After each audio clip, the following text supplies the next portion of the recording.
হাঁটতে হাঁটতে একদম পুরো নদীর কিনারে চলে আসলাম। আমি যদি আপনাদেরকে একটু দেখাই, আমার এই যে এই সাইডটাই কিন্তু অনেক বড় একটা নদী। তো আর আমি এখন একটা জঙ্গলের ভিতরে যাচ্ছি এই কাদা মাটিটা পাড়িয়ে। তো এখানে একটা, যারা অবিকল, আমি যেখানে আছি এখানে কিন্তু সুন্দরবনে যারা ভ্রমণে গেছেন তারা হয়তোবা জানেন যে সুন্দরবনে কিন্তু গোলপাতা আছে এবং কেওড়া গাছও আছে। এই যে আমার পিছনে এই যে যে গাছগুলো দেখতেছেন, এগুলো হচ্ছে কেওড়া গাছ। তো যেহেতু গাছগুলো অনেক ছোট, এখন পর্যন্ত গাছে ফল ধরেনি। যদি ফল ধরতো তাহলে আপনাদেরকে ফল ছিঁড়ে আপনাদেরকে দেখাতে পারতাম। আর আমার তারা তো অবশ্যই এই এই ধরনের বনাঞ্চলগুলো দেখেছেন।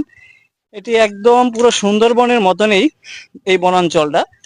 তো যারা কম বাজেটের মধ্যে সুন্দরবনের ফিল নিতে চান তাদেরকে আসতে হবে পটুয়াখালী জেলা, কলাপাড়া হচ্ছে থানা। আর এই যে গ্রামটিতে আমি, যে গ্রাম বা দ্বীপটিতে আমি আছি, এই জায়গাটির নাম হচ্ছে কাঁঠালপাড়া বলে।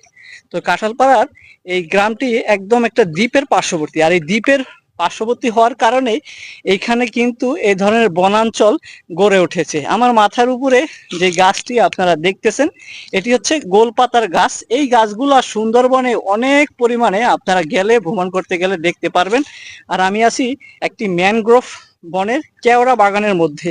তো যেহেতু এটি একটা কেওড়া বাগান, এটি একদম নদীর পার্শ্ববর্তী চর অঞ্চলের, চরকে ঘিরে এই বাগানটি কিন্তু গড়ে উঠেছে।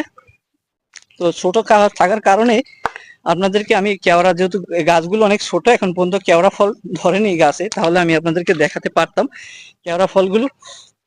তো যারা কম বাজেটের মধ্যে ভ্রমণ করতে চান তারা কিন্তু এই জায়গাটা সিলেক্ট করতে পারেন।